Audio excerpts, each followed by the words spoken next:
Agad nagsilikas sa mga tao sa ruined medieval cathedral sa France matapos sumiklab ang sunog sa simbahan.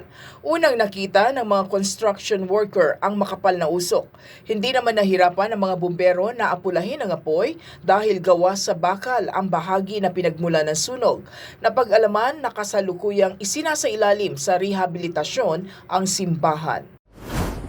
Hindi na basta-basta ang init na nararanasan sa iba't ibang lugar sa Estados Unidos.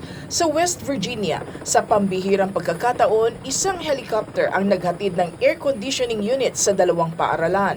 Apektado pa rin kasi ng heatwave ang maraming lugar sa Amerika. Palakasan ng tindig at balanse ang naging labanan ng mga wrestlers na lumahok sa Kirkpinar Oil Wrestling Competition sa Edirne, Turkey. Tuwing Hulyo, isinasagawa ang taunang tradisyon. Bahagi ito ng intangible cultural heritage ng UNESCO, kung saan nakikipagkompetensya ang mga wrestler sa isang sudden death style match habang pinaliliguan ng olive oil. Ito na ang ika-633rd na taunang kompetisyon ng Kirkpinar Oil Wrestling. Joyce Salamatin para sa Pambansang TV sa Bagong Pilipinas.